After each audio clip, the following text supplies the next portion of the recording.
beribadah di tempat ini. Kita mau satukan hati kita. Kita mau menyembah Tuhan. Kita mau mengucap syukur buat kebaikan Tuhan. Mari Bapak Ibu, kita mau satukan hati kita. Kita mau bersatu di dalam doa. Terima kasih Tuhan Yesus, pagi hari ini kami mengucap syukur buat kebaikan Tuhan. Kami mengucapkan syukur buat kasih-Mu Tuhan. Kami mengucapkan syukur buat segala hal yang Tuhan beri bagi hidup kami Tuhan.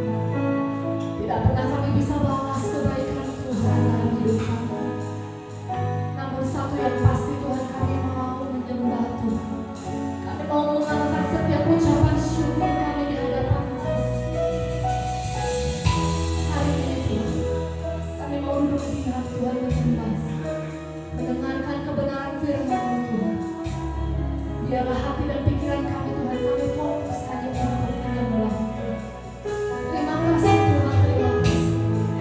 Dan ibadah ini Tuhan boleh jadi hanya di dalam nama Tuhan Yesus Kristus. Haleluya. Amin. Mari Bapak Ibu, kita mau satukan hati kita. Kita mau angkat ucapan syukur kita di hadapan Tuhan. Angkat penyembahan-Mu di hadapan Tuhan.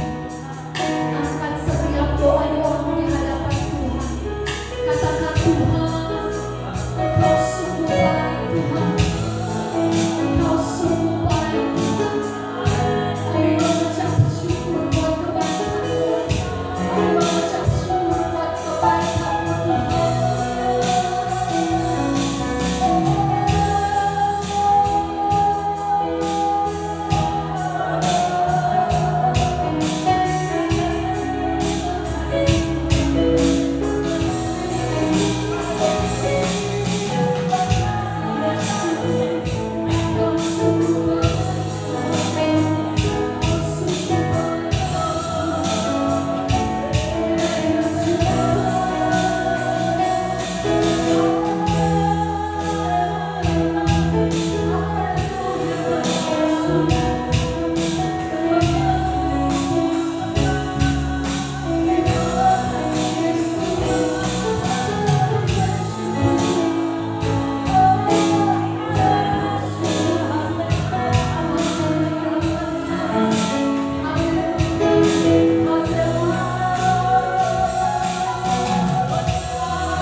kasih karena Engkau adalah Allah yang tidak pernah berubah dalam cinta dan kasih-Mu. Dalam banyak kekurangan, kegagalan kami, tapi kekuatan cinta dan kasih karena-Mu selalu mengangkat, selalu menopang. Dan hari ini Tuhan, kami mengkonsentrasikan diri kami untuk memuji, memuliakan nama Tuhan Allah kami yang besar, Tuhan Allah kami yang agung dan ajaib. Dalam setiap pergulatan kami semuanya, pertolongan-Mu sangat terbukti Tuhan di dalam setiap kesisakan kami. Hari ini kami ingin memuji, memuliakan dan mengagungkan Engkau. Urapan Allah mengalir kepada kami semuanya. Dan pada akhirnya kami betul-betul Tuhan bisa menyenangkan dan memperkenal hati Tuhan. Dalam nama Tuhan Yesus Kristus kami menyerahkan ibadah ini jadi di dalam nama Allah Bapa, Allah Anak, Allah Roh Kudus. Terima kasih Roh Kudus. Haleluya. Amin.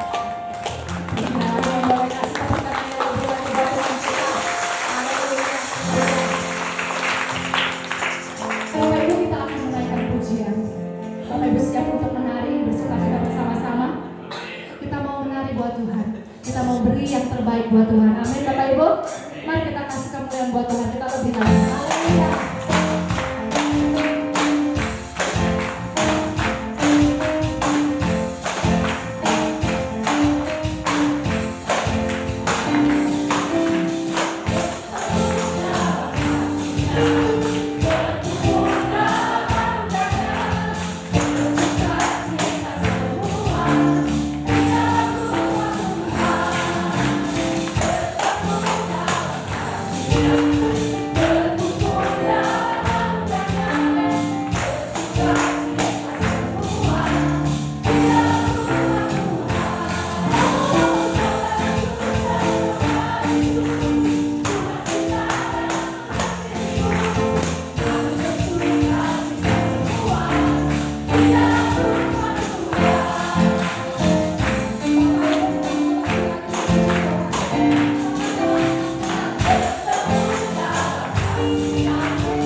kasih Tuhan yang paling luar biasa. Amin. Lewat tarianmu, lewat sukacitamu, mari kita beri yang terbaik buat Tuhan. Haleluya.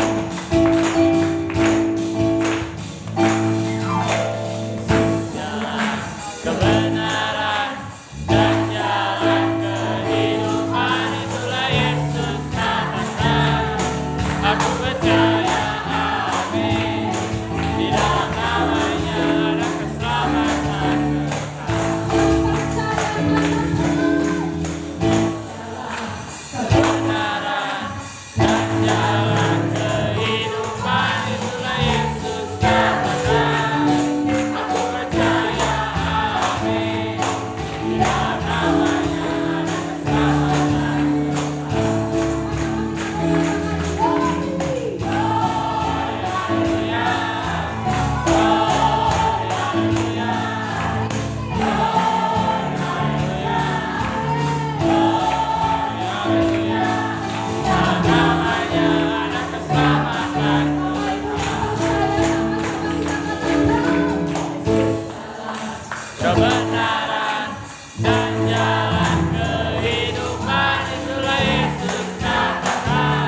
setiap hati dan pikiran kami Tuhan.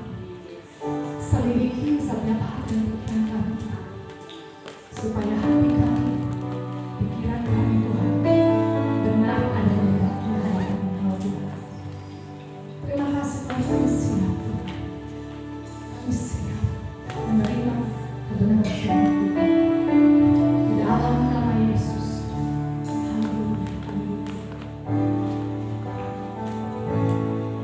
Seringkali tak mengerti jalan-jalan-Mu Tuhan, bagi belantara yang gelap. Tanpa seribu tanya, namun tetap percaya, jejak-Mu Tuhan sungguh sempurna.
rencana Tuhan, apa yang Kau mau dalam kehidupan kami Tuhan. Ampuni setiap dosa dan pelanggaran kami ya Bapa. Kalau seringkali kami selalu melenceng dari apa yang sudah Tuhan tentukan dalam hidup kami, karena kami cenderung menuruti hawa nafsu kami, cenderung mengikuti apa yang menjadi kedagingan kami. Ampuni kami Tuhan. Hari ini kami berserah kepada Tuhan. Berbicaralah lewat firman Tuhan hari ini. Biar firman Tuhan hari ini betul-betul menjadi rema dalam kehidupan kami, yang terus mengubah sikap hidup kami semakin hari semakin serupa dengan Kristus. Terima kasih Bapa. Demi Allah yang hidup Tuhan kami Yesus Kristus, setiap kita yang siap diberkati bersama-sama kita katakan amin. Haleluya.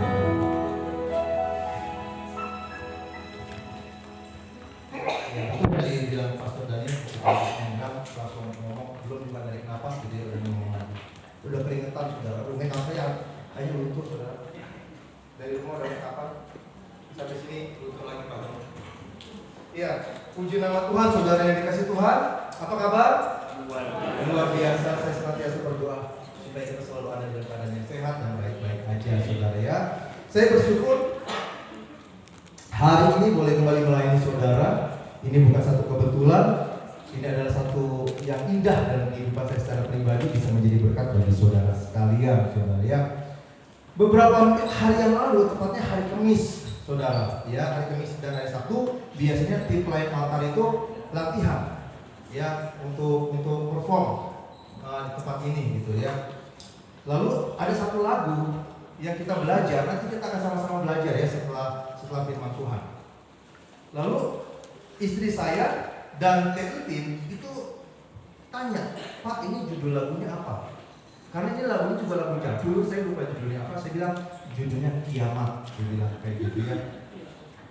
Oh yang benar, ya benar saya bilang judul Kiamat. Nah ternyata kata-kata kiamat itu terus merema di dalam pikiran istri saya. Setelah pulang latihan, ketika kita dalam perjalanan pulang, istri saya tanya lagi, Pak emang itu judulnya apa? Kiamat nak. Dia ketakutan, terus dia bilang, Pak kalau khotbah emang Papa itu besok mau khotbah apa? Kiamat, saya mau dikhotbah kiamat, saya bilang gitu ya. Terus dia bilang, Pak kalau khotbah tuh jangan yang serem-serem, coba apa sih gitu. Bukan yang serem-serem, karena memang tema kita bulan ini full berbicara tentang akhir zaman.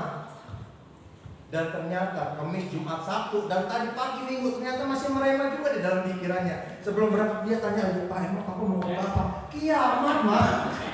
Dia nggak percaya kalau mau kiamat saudara. Pak tolong Pak jangan yang ekstrim-ekstrim Pak gitu ya. Jadi bulan ini memang kita akan berbicara tentang akhir zaman saudara. Kalau kita berbicara tentang akhir zaman, ketika kita berbicara tentang kiamat, ada sebagian orang yang menjadi ngeri dan ketakutan. Sebenarnya tergantung kita ada di mana sekarang. Posisi kita ada di mana sekarang. Kalau kita ada di dalam posisi yang senantiasa hidup bersama dengan Tuhan, berjalan bersama dengan Tuhan, memelihara hubungan baik dengan Tuhan, tetap di dalam kasih anugerah Tuhan, tetap berdoa, tetap memuji, tetap menyembah Tuhan, maka ketika kiamat datang bukan sesuatu hal yang menakutkan. Beda ceritanya kalau kita berbicara tentang kiamat, tentang akhir zaman, posisi kita ada di dalam dosa. Kita tidak melepaskan dosa. Kita masih hidup di dalam kedagingan. Kita masih hidup di dalam akar pahit.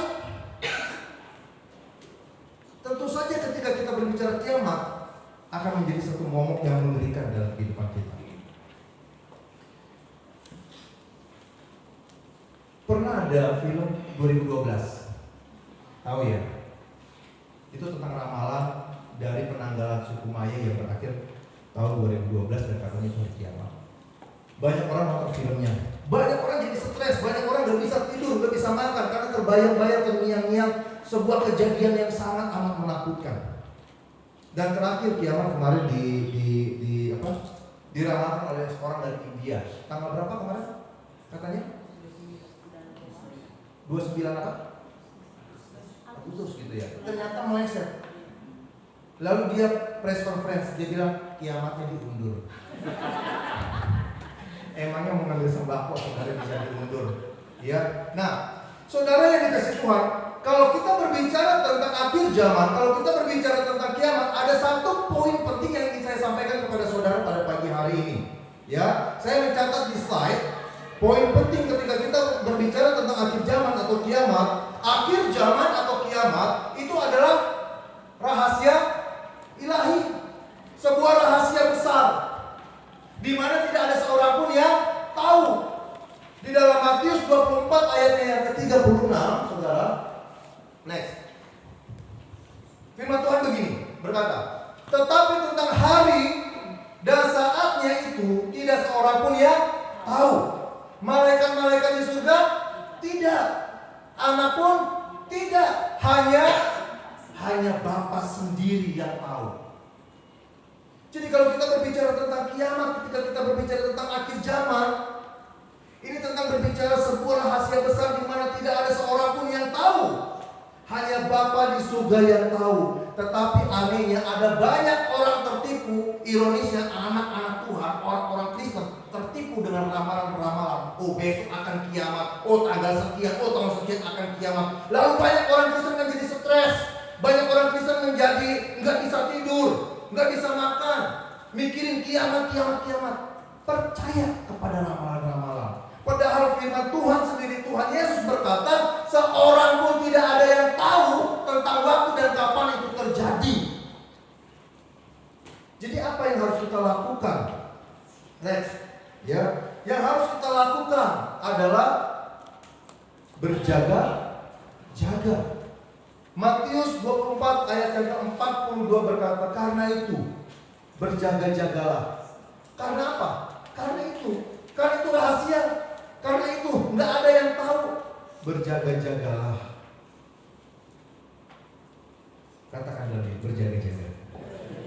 Ya, saudara yang dikasih Tuhan, kalau kita berbicara tentang berjaga-jaga dalam menantikan akhir zaman, saya mencatat ada 3 bentuk berjaga-jaga untuk menyambut kiamat, untuk menantikan datangnya hari Tuhan akhir zaman. Ya, berjaga-jaga yang pertama adalah berjaga-jaga agar terhindar dari pencobaan. Ya. Di dalam Markus 14 ayat yang ke-38, firman Tuhan berkata begini. Berjaga-jagalah dan berdoalah supaya kamu jangan jatuh ke dalam pencobaan. Roh penurut tetapi daging lemah. Menjelang akhir zaman akan banyak pencobaan datang di dalam kehidupan orang-orang percaya. Tuhan Yesus saja memulai perjalanan pelayanannya ketika dia berkuasa di padang gurun. Iblis datang untuk mencobai Tuhan Yesus, supaya Tuhan Yesus jatuh ke dalam pencobaan. Apalagi kita, saudara. Ya, jadi hari ini kita diingatkan bahwa kita harus senantiasa berjaga-jaga. Supaya apa? Supaya kita lepas dari yang namanya pencobaan. Banyak orang yang jatuh dalam pencobaan, pergi meninggalkan Tuhan dan lain sebagainya. Ya. Poin yang kedua, bentuk berjaga-jaga yang kedua, yaitu berjaga-jaga terhadap ragi orang Farisi dan orang Saduki. Ya. Di dalam Matius 16 ayat yang ke-6 dikatakan, berjaga-jagalah dan waspada terhadap ragi orang Farisi dan Saduki. Apa artinya? Jangan hidup dalam kemunafikan. Ya, saya pernah khotbah beberapa bulan yang lalu tentang firman Tuhan. Ya, maaf agak keras sedikit, ada anjing dan ada babi. Ya, firman Tuhan itu Yesus sampaikan untuk mengkritik orang-orang Farisi dan Saduki yang memiliki sikap seperti anjing dan seperti babi. Apa itu anjing? Anjing kita tahu, kita semua suka anjing. Apalagi kalau sudah jadi saksang, enak banget rasanya. Tetapi kita harus tahu anjing itu satu-satunya binatang yang akan kembali kepada muntahnya. Ketika anjing muntah, muntahnya akan dijilat dan dimakan lagi. Ini menandakan apa? Kemunafikan. Apa yang sudah dikeluarkan, apa yang sudah diperkatakan, dijilat lagi, dinikmati lagi. Ini tipe orang Farisi dan Saduki yang Yesus sangat benci.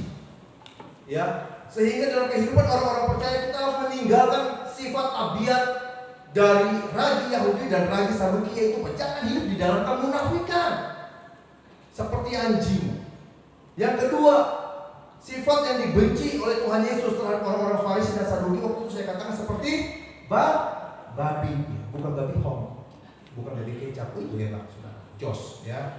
Tapi babi menggambarkan satu binatang yang selalu kembali kepada lumpur, kepada kubangan. Percuma dimandiin, percuma dihiasi. Kenapa? Ketika sudah dihiasi, ketika sudah dimandiin, ketika sudah dibersihkan, sebentar lagi dia akan kembali kepada kubangan lumpur. Banyak orang Kristen begitu. Hari Minggu menjadi suci, hari Minggu begitu diberkati, dibersihkan, Senin sampai Sabtu dia kembali kepada dosa. Jadi menjelang hari Tuhan, menjelang hari kiamat, ayo kita berjaga-jaga terhadap ragi Farisi dan ragi Saduki. Jangan hidup di dalam kemunafikan. Di depan di belakang beda, di depan memuji, di belakang mengkritik, luar biasa menghina dan menjatuhkan. Itu yang kedua. Bentuk berjaga-jaga yang ketiga adalah berjaga-jaga untuk mendapatkan kekuatan dalam menghadapi segala sesuatu yang akan terjadi kelak, saudara. Lukas 21 ayat yang ke-36. Berjaga-jagalah senantiasa sambil berdoa, supaya kamu beroleh kekuatan dan luput dari semua yang akan terjadi itu. Akan tiba datang satu masa yang kelam, masa-masa yang sulit, yang mengerikan, yang kita tidak bisa bayangkan kelak. Dan ada banyak orang-orang itu yang terjerumus ke dalamnya, yang pada akhirnya tidak bisa diselamatkan dan ditinggal karena tidak berjaga-jaga. Mari Bapak, kita hari-hari ini menjelang hari jamak, kita senantiasa berjaga-jaga, kita senantiasa berdoa supaya apa? Kita tetap kuat menghadapi segala sesuatu yang akan terjadi kelak, saudara. Semua bentuk berjaga-jaga ini kita lakukan karena memang akhir zaman itu akan terjadi seperti datangnya pencuri. Di dalam Wahyu pasal yang ke-16 ayat ke-15. Lihatlah, aku datang seperti pencuri. Bapak Ibu tahu kapan pencuri datang ke rumah saudara? Ngambil TV, ngambil kulkas, tahu? Enggak tahu. Yang harus kita lakukan apa? Berjaga-jaga, kunci pintu, kunci jendela sebelum tidur, kunci gerbang sebelum tidur. Dulu waktu saya masih sekolah SMA, saya tuh gila bola, sangat senang gila bola. Bola jam berapa pun saya tonton, saudara. Dulu tuh Sabtu Minggu, ya dulu tuh Liga Italia, saudara. Wah itu Sabtu Minggu tuh nonton terus, saudara. Terakhir kali kemarin timnas jam 1 malam saya nonton, saudara, sampai setengah 4, saudara ya. Nah, ketika saya nonton TV, kakek saya, kalau saya sempat bilang, "Tok, pintu udah dikunci belum?" "Belum." "Kunci dulu. Ntar lu ketiduran ada maling masuk loh." "Udah enggak, tenang aja. Belum ngantuk, baru juga jam 9. Udah tenang aja." Oh, saya juga bilang, "Tok, pintu kunci dulu." "Iya, gampang, udah masih belum ngantuk, tenang aja beres." Ternyata bener, saudara, nonton TV asik ngemil, ketiduran, saudara. Bolanya nggak ditonton, TV-nya hilang, saudara. Iya, betul. Begitu pagi-pagi TV udah nggak ada, mini kompo, polytron udah nggak ada, saudara. Kenapa? Karena saya nggak berjaga-jaga. Karena saya merasa mata saya belum mengantuk. Karena saya merasa tubuh saya belum lelah. Saya masih fresh, tenang, nggak akan ketiduran. Nanti kalau mata udah keyup, baru saya kunci. Siapa yang tahu? Ketika saya merasa badan fit, oke, mata masih fresh, toh akhirnya ketiduran juga, maling masuk. Begitulah Tuhan Yesus datang. Nggak ada yang tahu, tenang masih lama, stop alkohol, ntar tenang besok juga ada tanda-tandanya, gampang kalau besok mau datang, hari ini gue berhenti deh, tenang. Banyak orang Kristen ketika masa-masa sedang enak, masa-masa sedang luar biasa diberkati, lupa menjadi tidak berjaga-jaga. Ingat, kita harus berjaga-jaga.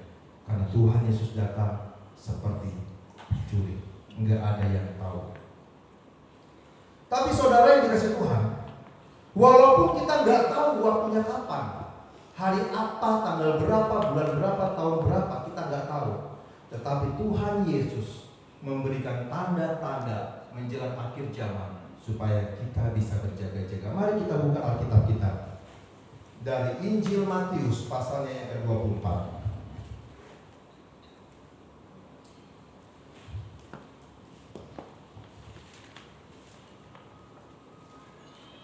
Injil 24, kita akan baca ayatnya yang ketiga sampai dengan ayatnya yang ke-14. Ya, jadi Injil Matius ini luar biasa. Dia sengaja menyelipkan 2 pasal dari 24 sampai 25. Ini tentang khotbah Tuhan Yesus di atas Bukit Zaitun yang berbicara tentang akhir zaman. Ya, kita akan baca secara bersama-sama. Saya akan baca ayat yang kedua, saudara ketiga, dan begitu seterusnya sampai dengan ayat 14. Matius 24, 3 sampai dengan 11. Permulaan penderitaan. Ketika Yesus duduk di atas Bukit Zaitun, datanglah murid-muridnya kepadanya untuk bercakap-cakap sendirian dengan dia. Kata mereka, katakanlah kepada kami, bila manakah itu akan terjadi, dan apakah tanda kedatanganmu dan tanda kesudahan dunia? Jawab Yesus kepada mereka, waspadalah supaya jangan ada orang yang menyesatkan kamu. Sebab banyak orang akan datang dengan memakai namaku dan berkata, Akulah Mesias, dan mereka akan menyesatkan banyak orang. Kamu akan mendengar orang atau kata-kata tentang orang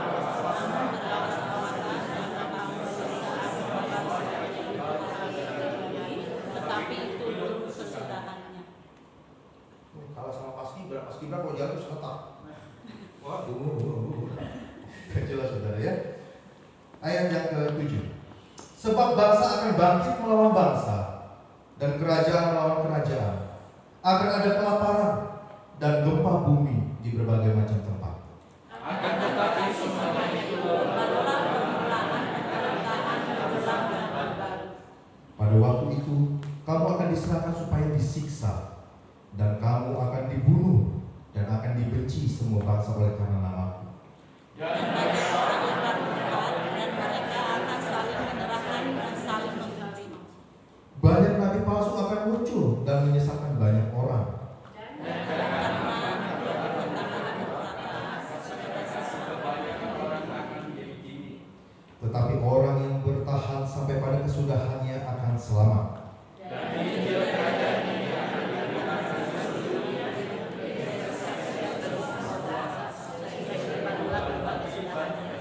Amin. Sedemikian juga bacaan firman Tuhan kita. Berbahagialah yang membaca, merenungkan dan melakukannya. Amin.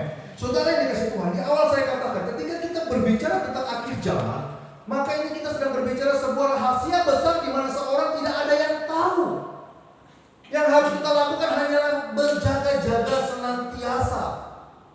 Tetapi walaupun ini sebuah rahasia besar, tidak ada yang tahu kapan datangnya, hanya Bapa di surga yang tahu. Tetapi karena kasih dan cintanya kepada kita, Tuhan Yesus membocorkan sebuah rahasia tentang tanda-tanda di mana Tuhan Yesus akan datang, tanda-tanda di mana akan kiamat, tanda-tanda di mana dunia akan berakhir. Yaitu di dalam ayat yang ke-6 akan ada berita dan kabar tentang deru.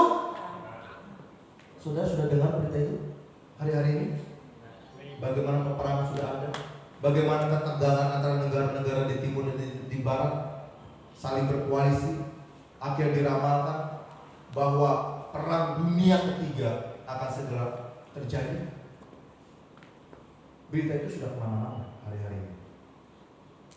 Ya, ada kabar, ada berita sesuai dengan firman Tuhan hari ini. Jadi dalam ayat yang ke-6 itu dikatakan akan ada kelaparan dan bencana gempa bumi di berbagai macam tempat. Di Indonesia sendiri sudah diramalkan oleh badan BKMG, ya, namanya gempa mega, gempa yang sangat dahsyat, gempa yang sangat luar biasa akan terjadi di negara kita, dan sudah dimulai dari Jogja, mulai dari Bantul, di Papua sudah mulai semua, mungkin akan menjalar ke berbagai macam tempat. Itu baru di Indonesia, belum di tempat yang lain.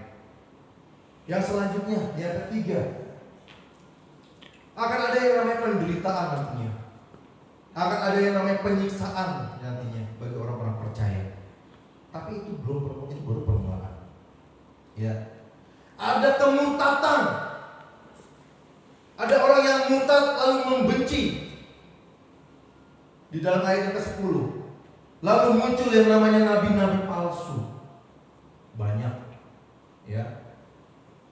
Dan yang terakhir, di dalam ayat ke-12, banyak orang yang pada akhir kehilangan kasih. Ini tanda-tanda yang Tuhan Yesus sampaikan sendiri kepada para murid. Menjelang kedatangan Tuhan yang kedua kali, menjelang dunia ini akan berakhir, akan ada banyak masalah, persoalan yang luar biasa kompleks di dalam kehidupan manusia di muka bumi ini, saudara. Ada yang bilang sama saya, Pak, Bapak jangan terlalu parno, Pak, tentang tanda-tanda itu.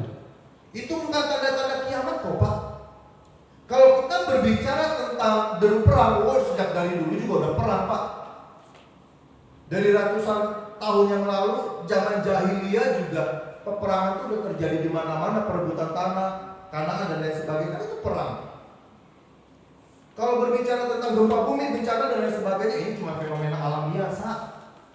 Gempa itu dari zaman dulu juga udah terjadi. Jadi bukan tanda kiamat. Masalah penyiksaan penderitaan, penderitaan sudah zaman dulu udah ada. Penyiksaan orang Kristen dulu juga udah mengerikan. Orang-orang murtad juga udah banyak, Pak. Orang-orang saling benci juga dari zaman dulu. Nabi-nabi palsu dulu juga banyak pada dalam Alkitab ya. Banyak orang yang kehilangan kasih, Pak, bukan cuma zaman sekarang, Pak. Dari ratusan juta tahun lalu ketika dari keturunan Adam dan Hawa aja mereka udah saling benci, Pak. Bagaimana ketika Kain membunuh Habel? Habel membunuh Kain atau Kain membunuh Habel, Pak?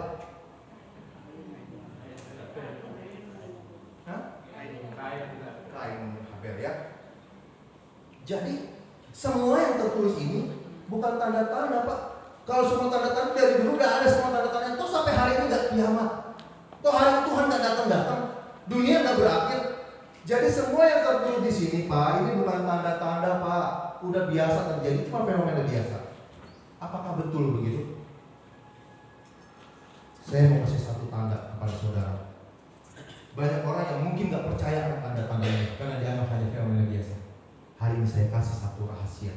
Ketika saya merenungkan firman Tuhan ini, ada satu rahasia besar yang nggak bisa disanggah lagi, bahwa memang kiamat akan segera terjadi, akhir zaman akan segera terjadi, dan Tuhan akan segera datang. Coba lihat di dalam ayatnya yang 14. Ini sebuah rahasia besar yang saya temukan dan saya ingin sampaikan kepada saudara. Demikian firman Tuhan. Dan Injil kerajaan ini akan diberitakan di seluruh dunia menjadi kesaksian bagi semua bangsa. Sesudah itu barulah tiba kesudahannya. Jadi salah satu tanda Tuhan Yesus datang, akhir zaman akan terjadi adalah ketika Injil, ketika firman Tuhan itu sudah disebarkan ke seluruh dunia.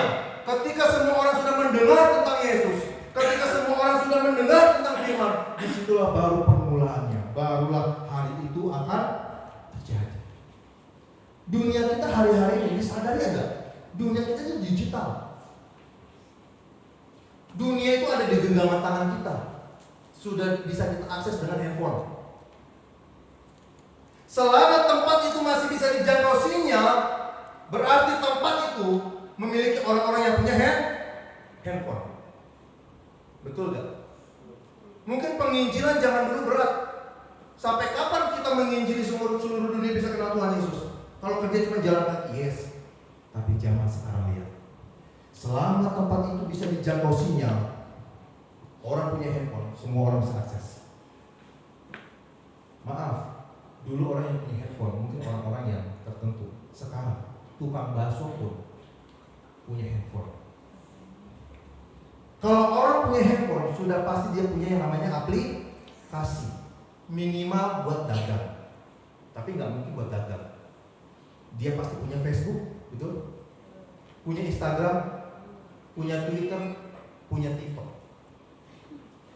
Kalau dia punya aplikasi begitu, kalau dia main handphone, dia buka TikTok, dia scroll ke atas, dia scroll ke atas, dia scroll ke atas. 1 atau 2 kali dia pasti menemukan yang namanya firman. Hamba Tuhan yang khotbah atau ayat-ayat khotbah. Saya waktu main TikTok, buka TikTok saya scroll, selalu aja menemukan firman-firman Tuhan. Ya, salah satu akunnya itu Jalan Sempit, coba dibuka nanti, promosi dikit. Ya, firman Tuhan sekarang sudah bergerak secara masif di seluruh dunia lewat yang namanya media online. Sudah nggak bisa disangka lagi. Dulu hanya tempat-tempat tertentu yang bisa dijangkau sinyal. Kampung-kampung, desa-desa belum. Sekarang desa, kampung, dusun bisa ditembus oleh sinyal. Betul gak?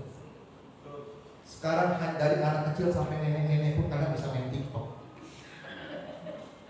joget-joget, Facebook dan lain sebagainya. Dan kalau saudara sadari, ketika Anda buka aplikasi, pasti akan ada lewat firman Tuhan. Ini adalah nubuatan Tuhan Yesus di dalam ayat yang ke-14. Ketika Injil kebenaran firman Tuhan sudah disampaikan ke seluruh dunia, ini salah satu tanda yang tidak akan bisa pernah kita sanggah lagi, Pak. Ya. Tetapi dari kesemuanya itu, tentang waktu dan kapan itu, saudara, tanda-tandanya kita sudah lihat. Di dalam ayat yang ke-14 kita udah gak bisa lagi sanggah. Jadi betul bahwa kedatangan Tuhan akan segera datang. Kapan kita nggak tahu. Tapi jauh lebih penting yang harus kita siapkan hari-hari ini adalah bagaimana sikap kita, bagaimana respon kita hari-hari ini untuk menantikan apa yang namanya akhir zaman. Saya akan tutup khotbah saya pada hari ini dengan 3 sikap bagaimana kita menantikan akhir zaman. Ya. Yang pertama, coba kita buka di dalam ayatnya yang ke-4 sampai dan yang ke-5. Dari Injil Matius 24. Ayat 4 sampai dengan ayatnya yang ke-5. Jawab Yesus kepada mereka, "Waspadalah supaya jangan ada orang yang menyesatkan kamu. Sebab banyak orang akan datang dengan memakai namaku dan berkata, Akulah Mesias, dan mereka akan menyesatkan banyak orang." Sikap pertama yang harus kita miliki dalam menyambut kedatangan Tuhan yang kedua kali adalah jangan mau disesatkan. Coba tepuk kanan kiri, jangan mau disesatkan. Ya. Apa itu sesat? Apa itu sesat? Perhatikan saudara, saya mencatat. Sesat itu adalah saat kita sudah tidak lagi mempercayai Tuhan, saat kita sudah tidak lagi percaya kepada Yesus sebagai Tuhan dan pribadi yang menguasai seluruh kehidupan kita. Saat kita sudah mulai meragukan kuasa Tuhan dalam kehidupan kita. Enggak mungkin Tuhan akan memulihkan hidup saya. Enggak mungkin Tuhan akan memulihkan keluarga saya. Enggak mungkin Tuhan akan memberkati bisnis saya. Enggak mungkin Tuhan akan menjawab saya. Disitulah awal penyesatan. Ketika kita sudah meragukan kuasa Tuhan yang punya otoritas penuh dalam kehidupan kita, penyesatan sudah mengetuk dan menunggu di luar pintu. Saat kita meragukan Tuhan, maka pelan-pelan cinta kita kepada Tuhan akan pudar. Saat cinta kita mulai pudar kepada Tuhan, maka cinta kita kepada gereja pelan-pelan akan hilang.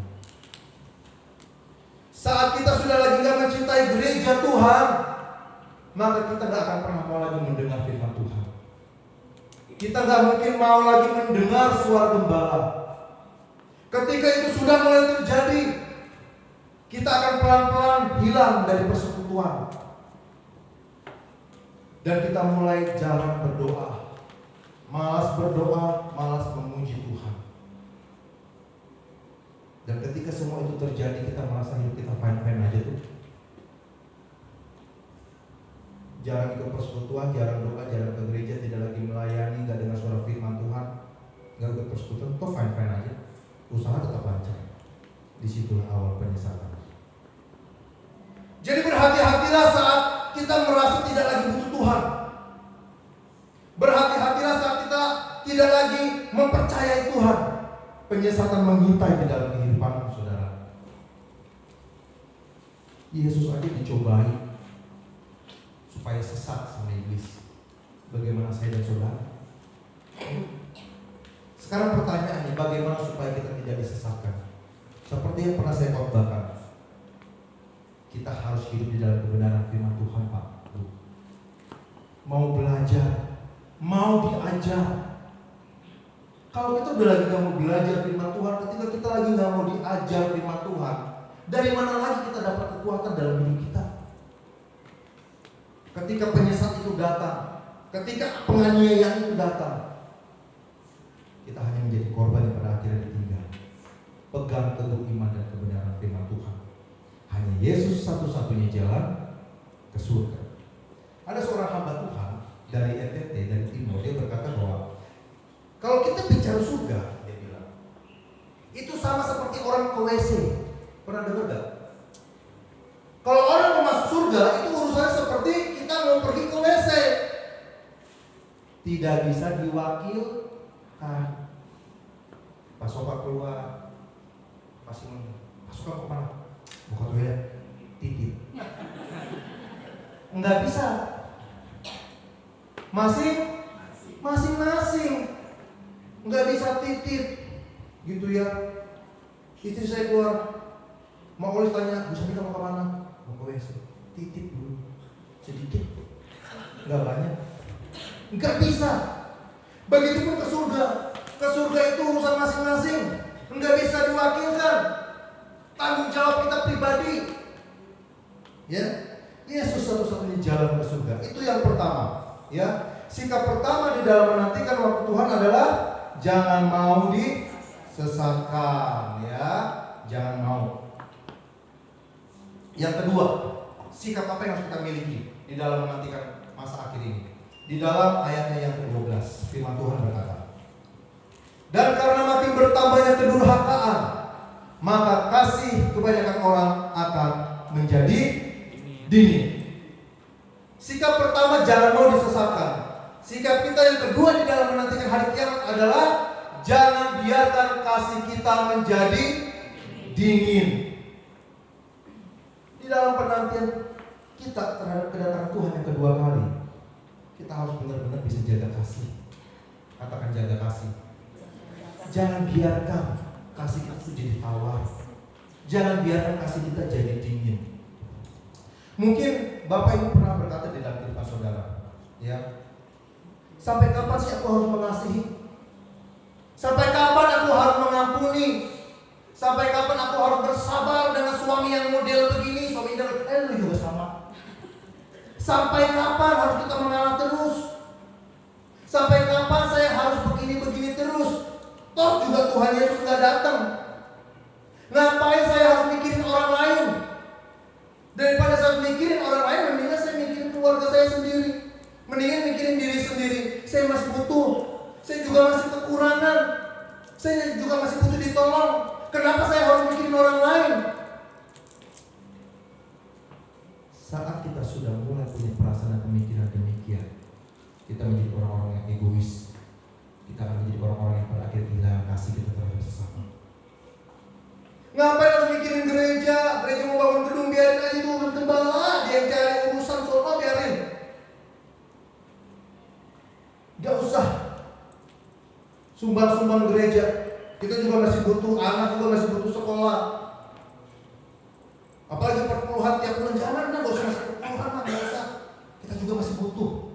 Daripada dikasih perpuluhan, mendingan buat bayar sekolah, buat biaya anak, buat biaya ini. Oh iya istrinya. Tapi duitnya gak dikasih sama suaminya. Besok keluar paket, bukan sepatu ternyata saudara. Banyak begitu, saya tahu. Ngomong sama istrinya, gak usah kasih perpuluhan. Nanti aja bulan depan. Hari ini kita banyak kebutuhan. Oh iya benar juga ya. Iya. Sekolah belum bayar, uang les belum bayar, uang ini belum bayar, kita segala macam. Udah perpuluhan bulan depan aja. Tapi duitnya tetap dikekap sama suaminya, nggak dikasih sama istrinya. Ujung-ujung datang paket, saudara. Beli sepatu, beli jaket, dan lain sebagainya. Mikirin diri sendiri. Ya.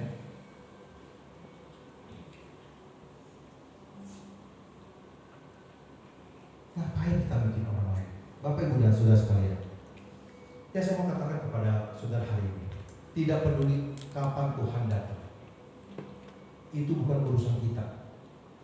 Urusan kita adalah memelihara kasih kita untuk tidak menjadi dingin dan tawar. Kenapa? Karena urusan kedatangan Tuhan itu urusan Bapa di surga. Urusan kita hanyalah bisa memelihara hati dan pikiran kita. Ya. Di dalam 1 Korintus 13, nanti saudara bisa baca di rumah, ya. Gesper saya copot, saudara. Putus.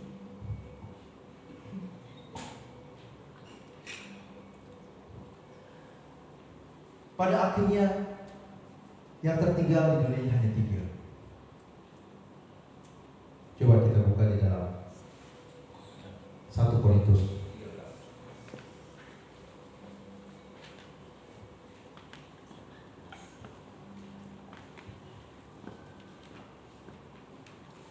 Kita baca di dalam ayat yang terakhir saja, saudara.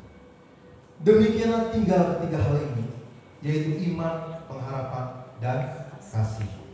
Dan yang paling besar di antaranya ialah kasih. Segala sesuatu di muka bumi ini akan berakhir. Kekayaan saudara akan berakhir. Kepintaran saudara akan berakhir. Harta benda saudara yang saudara sedang kagum-kagumi hari ini, yang sedang saudara bangga-banggakan hari ini, profesi-profesi yang saudara banggakan hari ini, semuanya akan berakhir. Semuanya akan musnah. Semuanya akan lenyap. Tapi hanya 3 yang tinggal. Iman, pengharapan, dan kasih. Dan yang terbesar daripada semua itu ialah kasih. Jaga kasih kita, saudara. Sekali lagi, pastikan kasih kita tidak menjadi dingin. Tetaplah menjadi orang baik, tetaplah berkata yang baik, tetaplah melakukan yang baik walau sekelilingmu enggak baik, saudara. Karena kasih adalah satu tanda di mana kita punya Yesus. Orang yang punya Yesus pasti punya kasih. Jika kasih kita hilang, yang ada di dalam hati dan pikiran kita adalah bagaimana mengurusi diri sendiri, itu artinya kita sudah lalai punya Yesus dalam hidup ini. Ya, jadi hati-hati. Yang pertama, jangan mau kita disesatkan. Yang kedua, jangan biarkan kasih kita menjadi dingin. Dan yang terakhir, tim boleh maju ke depan. Kita baca di dalam ayat yang ke-13. Injil Matius 24 ayat yang ke-13. Tetapi orang yang bertahan pada kesudahan akan selamat. Yang pertama, jangan mau disesatkan. Yang kedua, jangan biarkan kasih kita menjadi dingin. Dan yang ketiga, tetap bertahan apapun yang terjadi.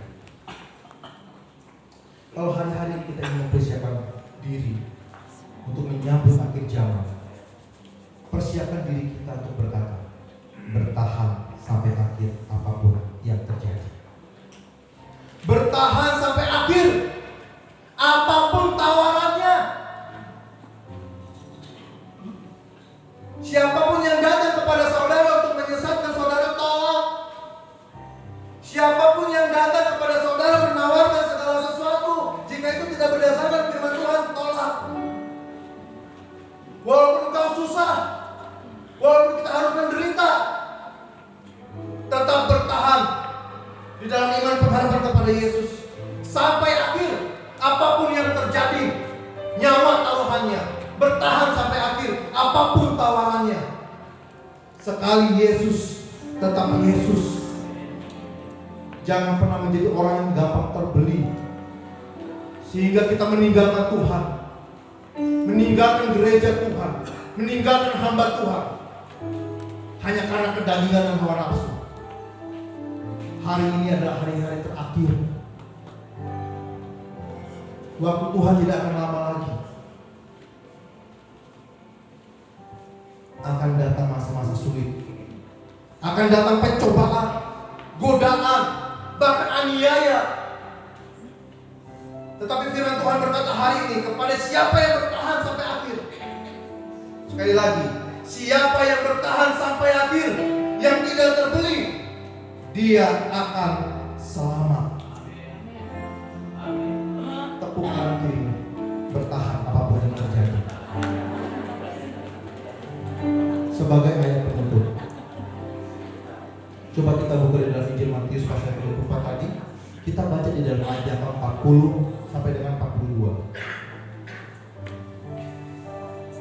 Matius 24 40 sampai dengan 42. Perhatikan baik. Pada waktu itu, pada waktu Tuhan Yesus datang, pada akhir zaman datang, pada hari itu, artinya pada hari kiamat itu, kalau ada 2 orang di ladang, yang seorang akan dibawa dan yang lain akan ditinggal. Kalau ada 2 orang perempuan sedang memutar batu bilangan, yang seorang akan dibawa dan yang lain akan ditinggal.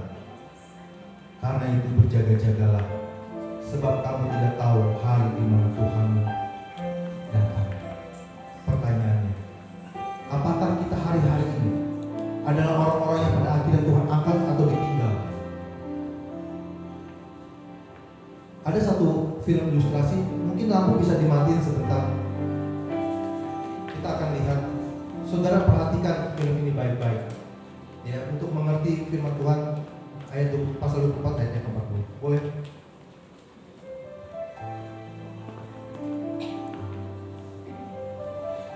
Karena filmnya agak jelas ya gambarnya, jadi lampunya harus mematikan.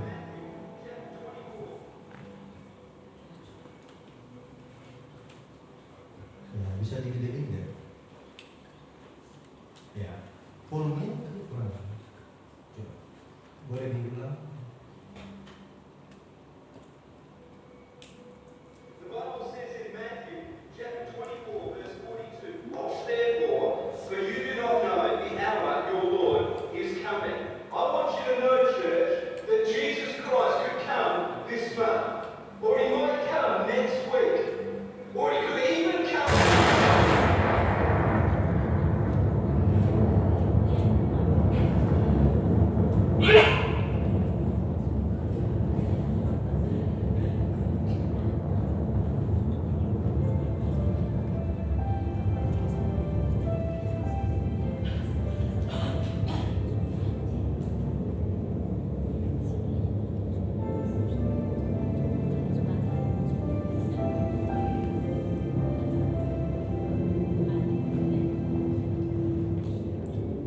With that huge thunderous sound and a being like a man in the clouds. Here are some images caught on CCTV cameras. The images you see now are from CCTV cameras all over the world. These images have been analysed by experts and they are genuine. CCTV footage from parks, shopping centres, parking lots, churches and traffic monitoring systems are indeed real and frightening. What has perhaps been most alarming is the report of a hospital where nurses have said in shock that all children just vanished. We are receiving images like these non-stop from all over the world. We are yet to hear from the heads of state from all over the world who are in shock but have not yet released any statements.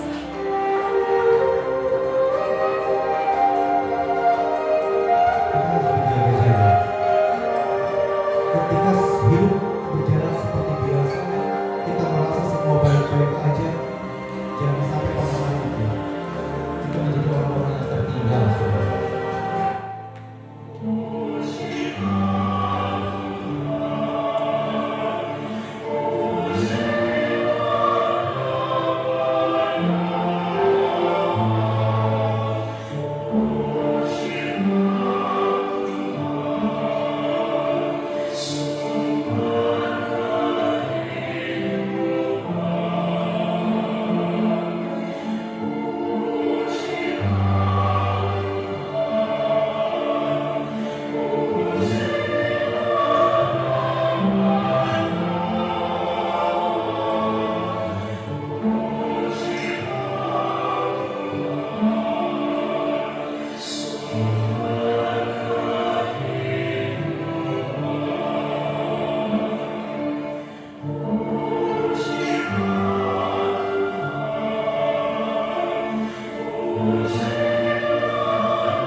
Masa-masa sekarang yang sedang kita jalani ini adalah That's me.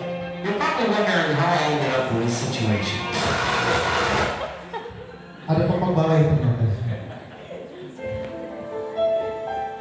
Hari-hari ini yang sedang kita jalani sekarang ini adalah kesempatan.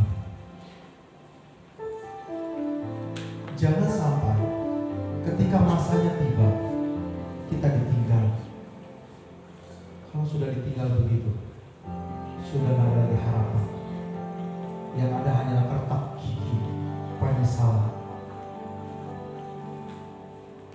Jangan mau ditipu, jangan mau disesatkan.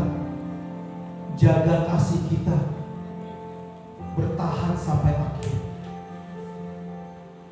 Pilihan ada di kita sekarang, Pak Bu. Mau kita diangkat atau mau ditinggal ada di kita sekarang. Jangan pernah terbelit. Apapun tawarannya, jangan pernah tinggalkan Tuhan. Jangan pernah tinggalkan gereja. Jangan tinggalkan pelayanan.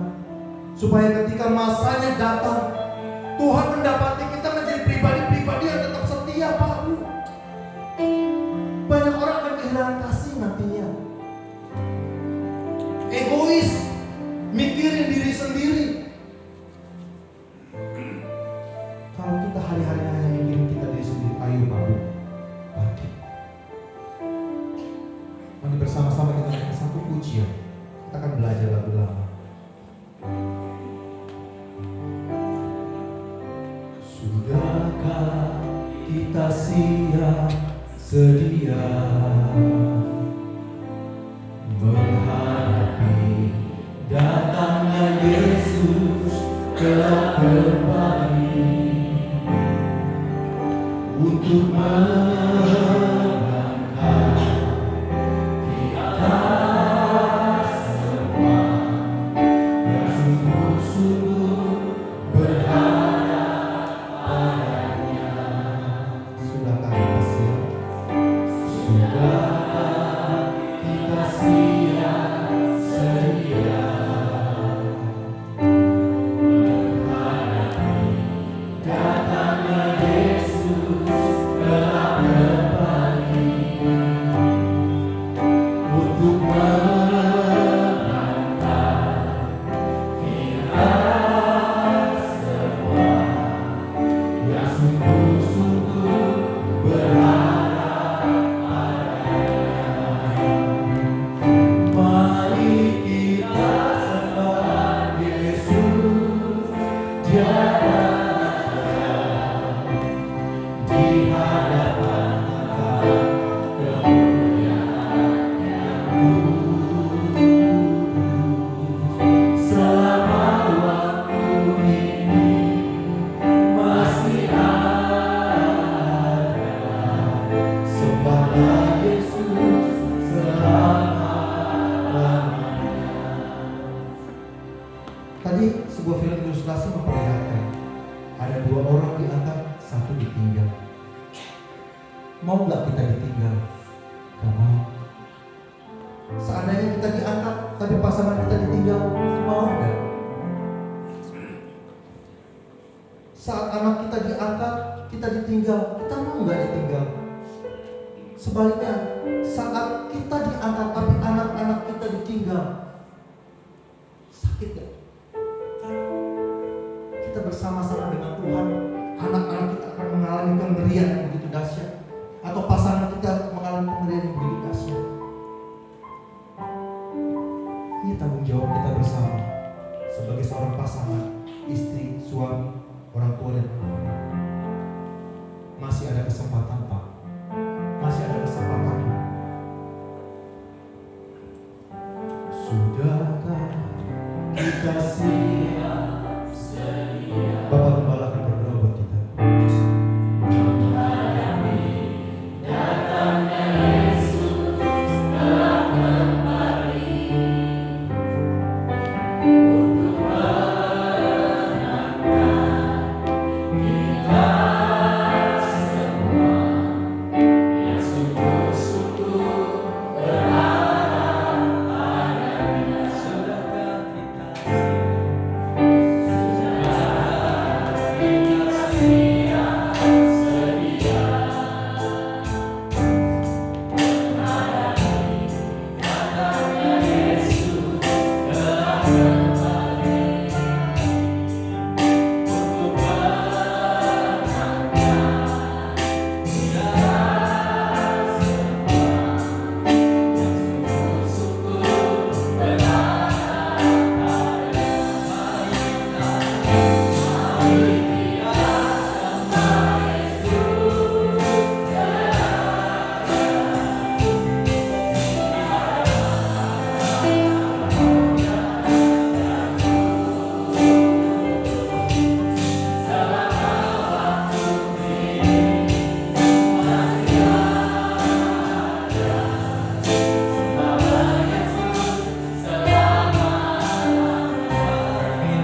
dari segala tanda-tanda ini Tuhan, biarlah itu menyadarkan lagi kepada kami, untuk kami bangun dan tidak lagi tidur, untuk kami bergerak dan tidak lagi stuck, berhenti, untuk kami maju dan kami tidak mundur, untuk kami lebih mengasihi Tuhan daripada kami meninggalkan Engkau Tuhan. Waktu-waktu semakin dekat di penggenapan akhir zaman, itu adalah satu monumental yang sangat indah bagi kami semuanya, sangat menentukan keberadaan kami dan posisi kami. Kami akan ditinggal atau kami akan diangkat bersama-sama dengan Engkau. Ini adalah satu kesempatan, ini adalah monumental bagi kami semuanya, membangun satu hal yang sangat serius. Kami harus mendekat kepada Tuhan, kami harus mencari kepada Tuhan, kami harus makin bersekutu dengan Tuhan, kami harus menyiapkan diri kami sedemikian rupa supaya kami dapat diangkat bersama-sama dengan Engkau Tuhan. Terima kasih Roh Kudus. Waktu-waktu makin mendekat, biarlah kami makin mempersiapkan diri kami sedemikian rupa, menyesuaikan dengan kondisi surgawi Tuhan. Terima kasih karena di tengah-tengah segala keterbatasan, karena di tengah-tengah segala ketidakmampuan kami, Roh Kudus dalam kasih dan anugerah-Nya membangkitkan lagi, mengupgrade diri kami lagi, memulihkan manusia batiniah kami, memulihkan manusia rohani kami, sampai pada akhirnya Tuhan kami siap. Waktu Engkau datang, Engkau tidak datang sebagai pencuri, tapi Engkau datang sebagai kekasih yang menjemput kami. Engkau datang sebagai Bapa yang menjemput anak-anak-Mu Tuhan. Engkau datang sebagai orang dekat kami, dan kami menyambut Engkau, dan kami tahu Engkau Tuhan, dalam nama Tuhan Yesus. Terima kasih Tuhan. Menilai tanda zaman ini Tuhan, biarlah membawa kami semuanya untuk mengalami pertobatan, pembaharuan roh, tubuh, jiwa kami Tuhan. Sampai pada satu saat ketika Engkau datang dan kami berkata, Tuhan kami siap menyambut-Mu, kami sudah mempersiapkan diri kami, dan kami akan bersama-sama Engkau dalam kerajaan-Mu yang kekal Tuhan. Berkati Pastor Rito yang sudah memberkati kami dengan firman, urapan Allah, dan promosi-promosi dalam pekerjaan-pekerjaan. Kami tahu Tuhan, Engkau terus-menerus akan membawa kami semuanya untuk bertumbuh dalam satu kebenaran yang menolong kami semuanya untuk berdiri teguh di dalam iman kami. Datanglah Roh Kudus, datanglah Tuhan untuk kedua kalinya. Kami siap, sebab tubuh jiwa roh kami telah mempersiapkan sedemikian rupa dalam perkenanan di dalam kekuatan Roh Kudus-Mu Tuhan. Datanglah Tuhan, jemputlah kami semuanya, supaya kami pada satu saat lagi bersama-sama dengan Engkau memerintah dunia ini dalam kerajaan 1000 tahun, supaya kami bisa melihat kemuliaan memenuhi jagat raya ini, kemuliaan memenuhi bumi, dan orang akan menyembah Engkau, orang akan memuji Engkau, orang akan berseru, Yesus adalah Tuhan, Yesus adalah Raja, Yesus adalah persembahan seluruh bangsa-bangsa di muka bumi ini Tuhan. Terima kasih Tuhan. Kami bersyukur untuk firman. Dalam nama Tuhan Yesus Kristus kami berdoa. Haleluya. Amin.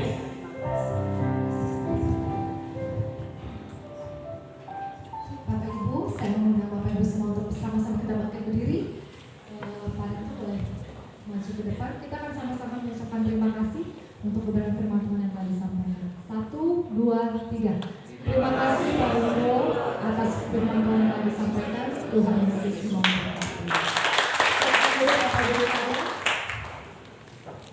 Bapak Ibu, kita akan memberikan persembahan. Untuk minggu ini kita akan memberikan persembahan, yaitu 2 amplop. Yang amplop pertama persembahan untuk gereja di tempat ini. Lalu yang kedua kita akan memberikan persembahan untuk acara Natal kita di bulan Desember. Mari sambil persembahan dipersiapkan, saya mengundang petugas persembahan juga untuk maju ke depan.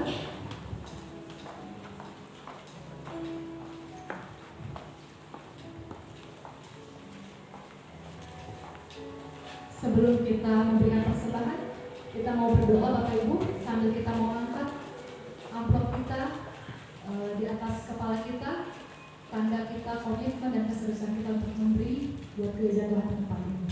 Mari Bapak Ibu kita berdoa.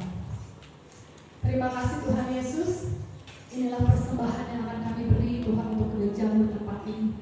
Berkati, sucikan, dan biarlah kiranya Tuhan mengganti dengan berkelimpahan. Berkati setiap tangan-tangan yang beri, berkat Tuhan tidak akan pernah berkesudahan.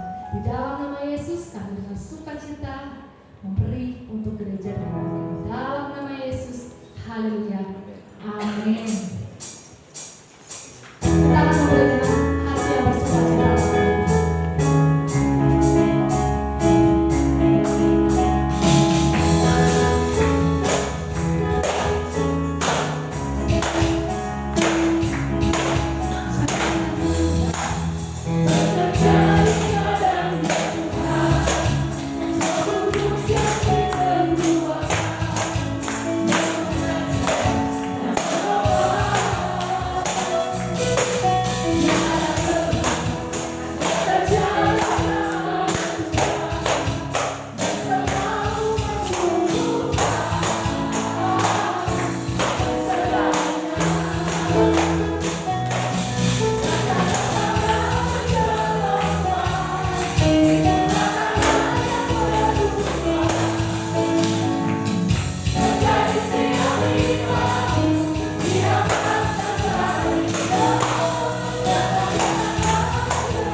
Ya shalom, Bapak Ibu yang kasih Tuhan. Ada yang baru pertama kali hadir di tempat ini? Tidak ada, semua jemaat yang setia. Terima kasih setianya Bapak Ibu Saudara. Terima kasih Pastor Linto. Terima kasih buat Bapak Ibu Saudara yang boleh melayankan hari ini. Tuhan memberkati. Bapak Ibu, hari ini ada MTK anak-anak yang ikut MTK. Ya, silakan nanti siap-siap ya. Kemudian besok ada latihan kaum pria di Pastori jam 7 malam ya, silakan Bapak. Kemudian hari Rabu latihan tamborin. Terima kasih buat adik-adik yang sudah mandiri dan kabel nanti bisa dan tolong latih adik-adiknya. Colin, ya, Ivana,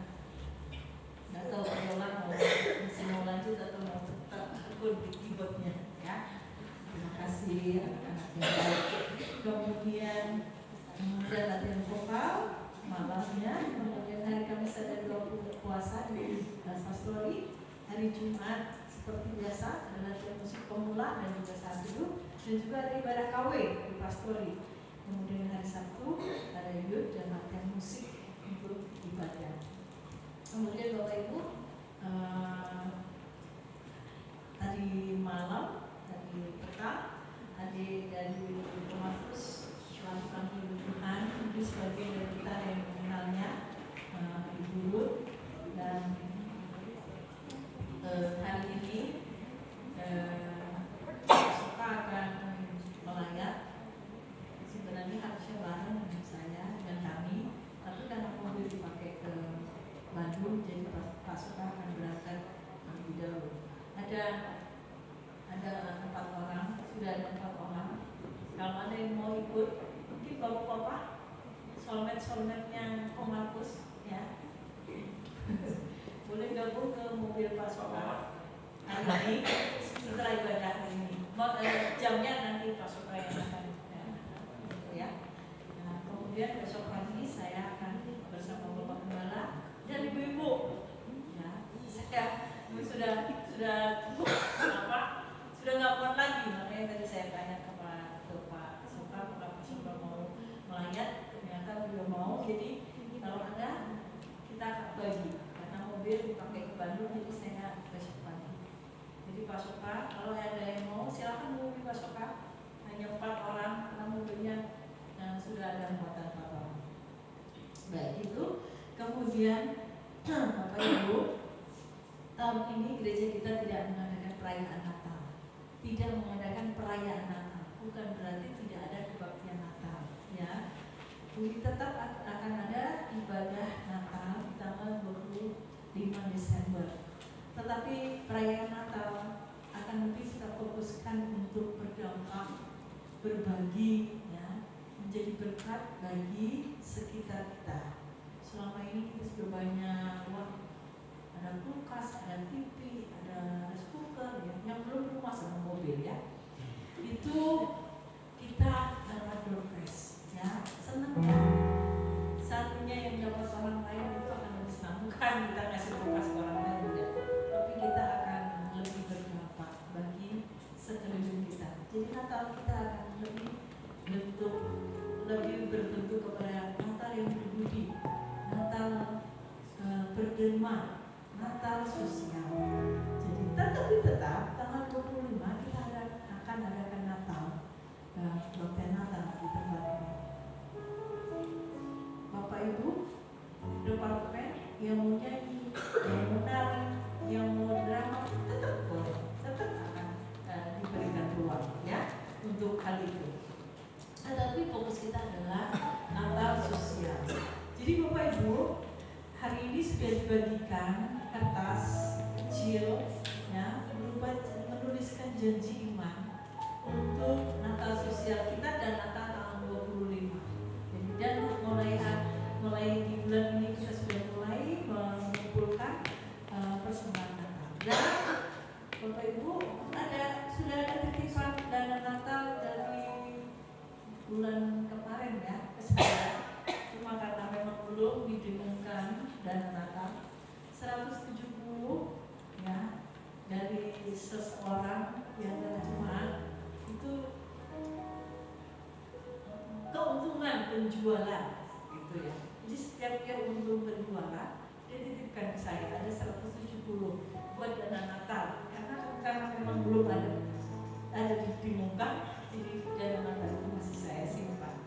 Jadi Bapak Ibu, mari menuliskan janji iman, bisa dikumpulkan ke saya atau dikumpulkan kepada Ibu Sandika pada bendahara, ya.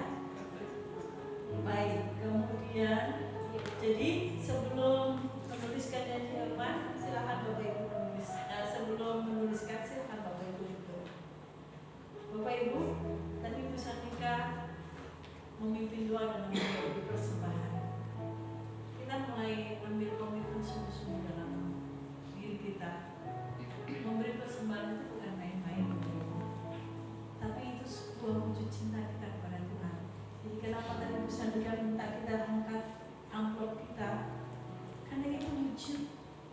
penyerahan kita total kepada Tuhan. Jadi nggak main-main memberi kepada Tuhan. Jadi memberi yang terbaik. Wujud penyerahan kita, cinta kita, kasih kita kepada Tuhan.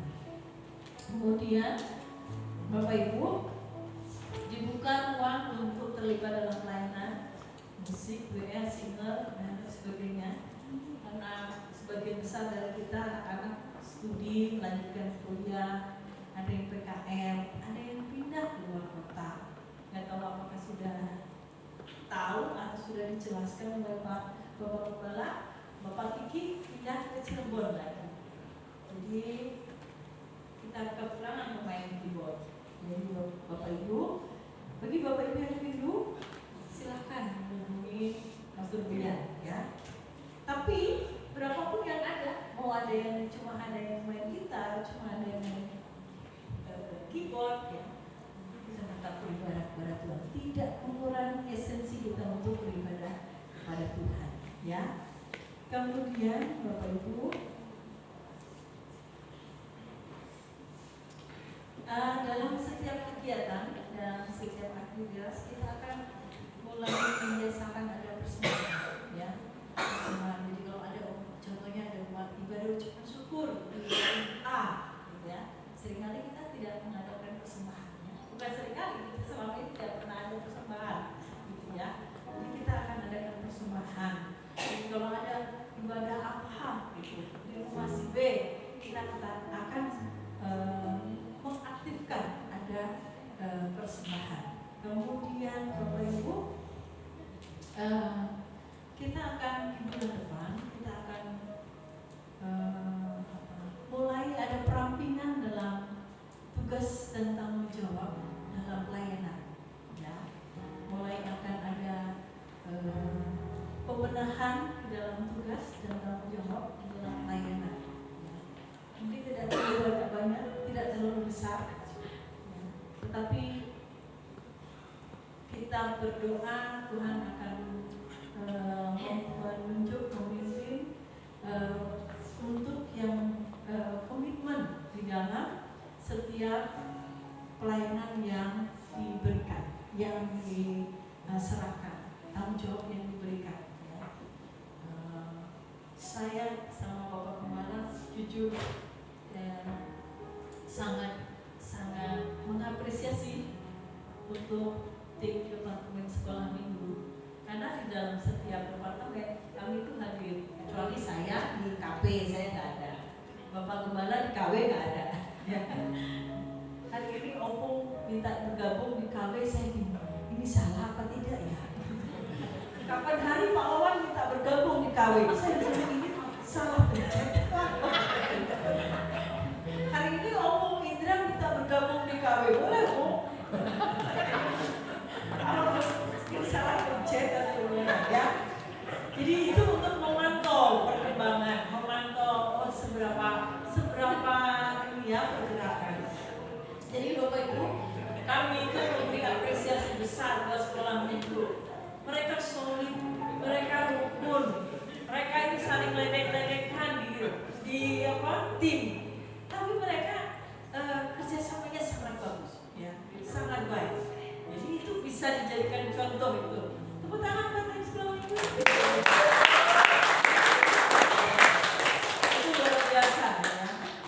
Jadi saya berharap kita mungkin akan mendapatkan orang-orang yang bisa benar-benar solid, benar-benar komit, benar-benar total.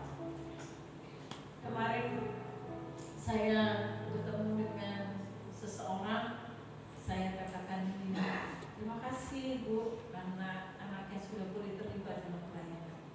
Saya sangat bangga sama dia karena dia boleh melayani. Kalau ada tanggung jawab, dia berikan yang terbaik. Lalu dia bilang begini, dia itu kalau dikasih tanggung jawab yang harusnya nilainya A, tapi dia kasihnya A+. Jadi total, waduh, saya begini. Kalau kita semua punya komitmen, harusnya saya memberi nilai A, tapi saya kasihnya A+, itu luar biasa. Dan kami berharap kita semua